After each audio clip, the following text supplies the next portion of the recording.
After filming 23 years, that's a lot of filming. That's a lot of filming. That's a lot of houses.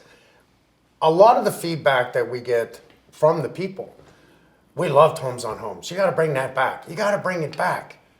I don't know why. I mean, they loved every single show, don't get me wrong, but it seems people want Homes on Homes back.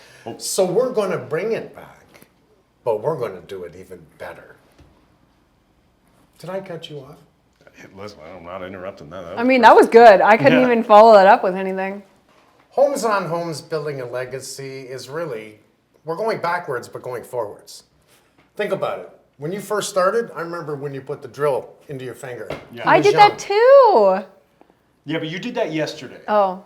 That's true. That's not true. I think what you can expect with Homes on Homes building a legacy is you're going to learn. So there's a lot of takeaways from this. There's a lot of family fun, the relationship and dynamic between all of us and the new homeowners. I mean, each homeowner that we're working with has a very specific story. I mean, we're working with people that have been watching the show their entire lives. There are some people that are friends. They're my best friends. Yeah, so I mean, all of their stories are so unique, and we really tell those stories. And we're digging deeper into who the homeowners are.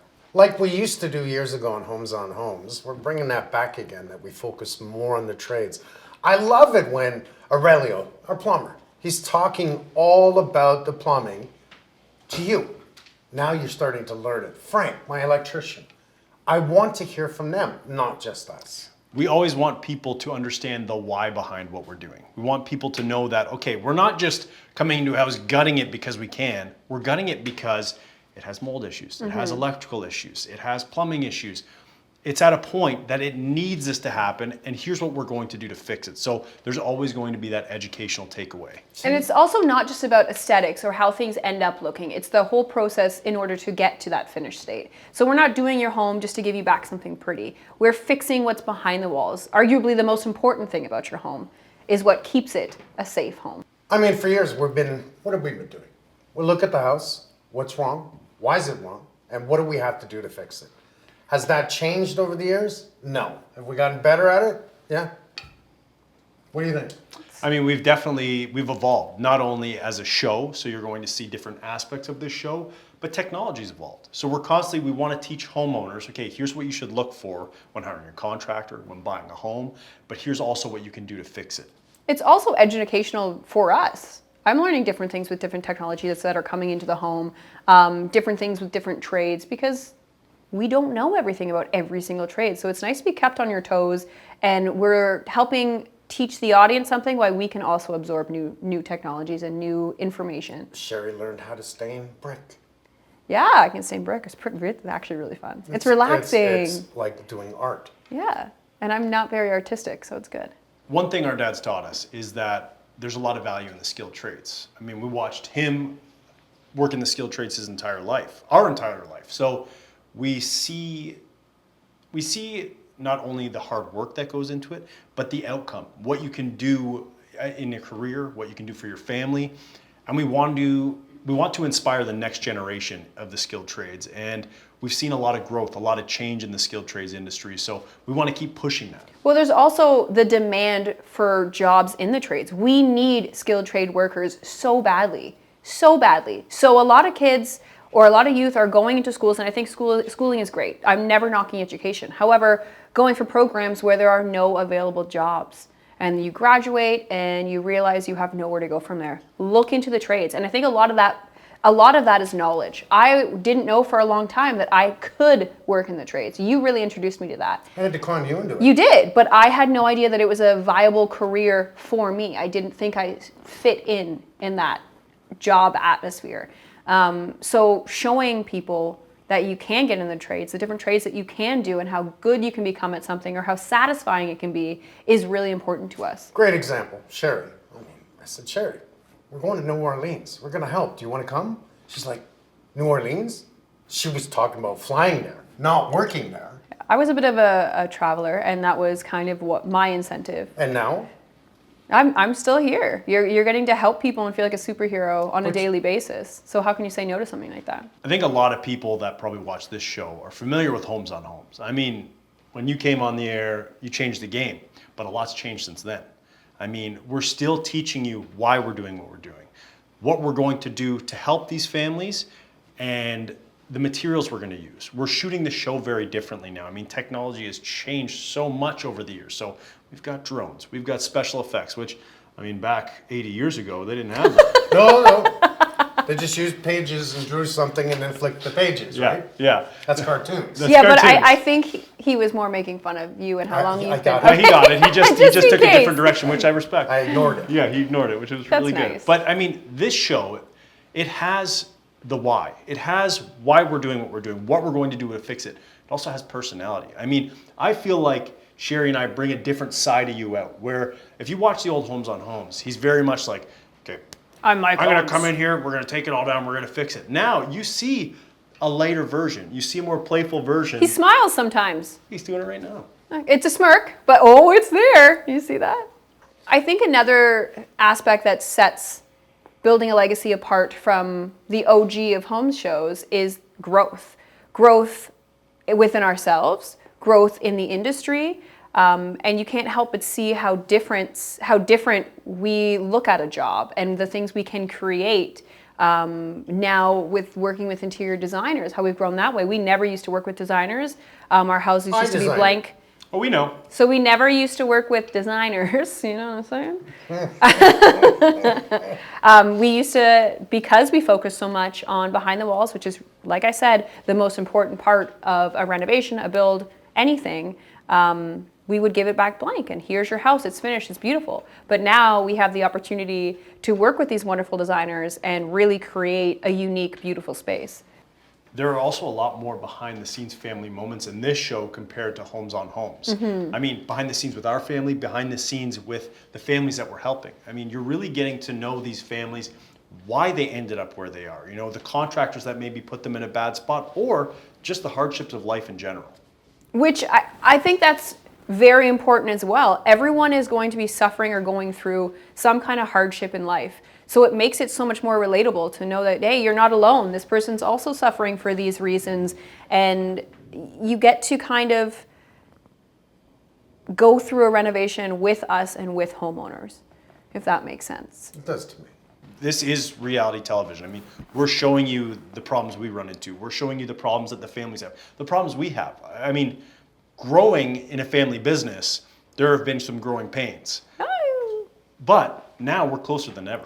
And that's why we work with each other. That's why this is a fun show. That's why we do what we do. And we get to help great people. Yeah. It just gets better. It's not just about a bad contractor. It's not just about a bad problem in life. It could be something wonderful. Give us the reason. We'll help you. Not to give up too much information on the homeowners, but so far we've helped, oh my goodness, a wonderful woman with twin daughters. Quite the story. Quite the story. Very. And such a happy ending.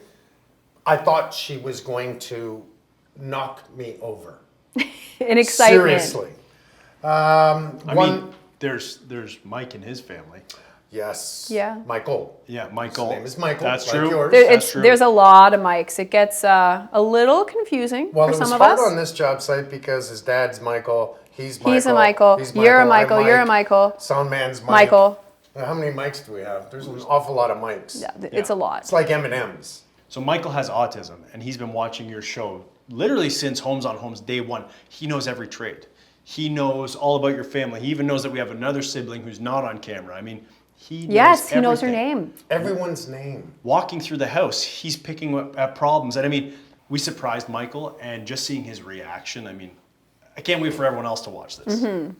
And I think it was even more fun introducing Michael into the trades because Michael really took some enjoyment out of it, and we might have another tradesman. He wants to work with us full time.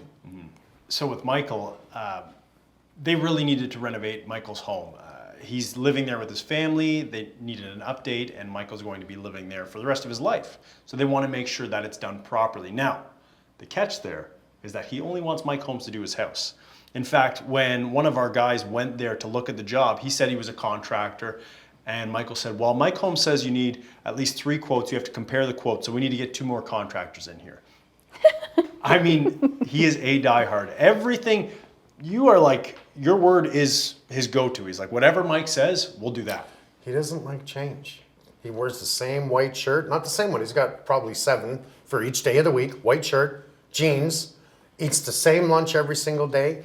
No change. So the only way to make change in his house is for me to go, it's all coming down. Then he says, okay. I really thought you were going to say make it right in there. Well, he said that. We've worked together for quite some time. How long now? I'm not saying how long because a woman never reveals her age. It doesn't matter. You've been working for 42 years Yeah. for that? 42 years? We've been working together for quite some time now, and our relationships have definitely grown and changed over the years. There's been a lot of growing pains, but I think it really brings us closer as a family dynamic because we can have those open and honest decisions and discussions. If I don't like something Michael's doing on site, or if I'm not doing something right, we can say that. And I can be like, hey, Michael, I don't like the way you're doing that. And it's nice and easy. You get it over with quickly. And we also have made the decision to leave work at work. So when we go and we have our home lives and we're celebrating holidays, we are not discussing job sites. We can actually be a family unit. But there were growing pains within that. I mean, like, it didn't just start there. No. It's like you take work and family, you mesh the two. So it was work at dinner. It was work on Father's Day. It was work on birthdays. It became all consuming. We had to learn to make sure we separate the two. And that took a lot of practice. I mean, I went from being a boy working 14 years old for you to being a man working for you. So we had a lot of growing pains. We butt heads for a while. But we're closer now than we ever have been. We butt heads? Well, actually, I think I butt heads with both of you. I think, but yeah, you are the problem. Because if you fought with both of us and we've been okay, I think that means it's you. They have a point. They do have a point. I mean. Oh, we used to fight. Yeah, we did. We used to fight a lot. Yeah. One of the reasons I was very anxious and nervous about working on some of our construction sites and joining our construction crew was because I'm a woman. I felt very segregated from everyone else. I felt very alone. I felt very self-conscious. I didn't know how to ask for help. I didn't know how to be on a job site. And it took me a long time to figure out how to break down those barriers and to be a woman in a male-dominated industry. And I love it because I get to do everything a man can do, and I can show you that we can do it. And I've met so many women that are just like, I've seen you and you're the reason I got into the trades. See? I opened my own company because I watched you work with your father and it was a family business and I realized that I could take over and I could do this. But yeah, I was scared. I was so nervous. Here's someone that was so nervous that in New Orleans, she worked morning till night, never been in the trades. We were there for 3 months solid, 7 days a week working. Everyone down there wanted to hire her. They did, actually, and that's probably one of my more impressive stories and one of my favorite jobs because it made me realize what I want to do with my life. After all these years of teaching my kids, at least I know that they can do it on their own and that they will move forward, obviously, in the trades. Am I ready to do it just yet? I might have another year in me, maybe 2. This is what's going to happen, okay? We're going to be on site, and then we're going to get a call. He's going to say, hey, did you put the jack stud in? Yeah, okay. Well, are you spray foaming this house? Yeah, okay. Well, what about, did you call Frank? Is Frank in there? Yes, Dad. He's always, knowing my dad, he always wants to be a part of it somehow. Whether if that's remotely from his island, he'll be there. Hey, talk about new stuff nowadays. I can do it all on the phone. Hey, show me what you're doing. The idea all along has been to teach my kids so they can take over what I'm doing. That's building a legacy.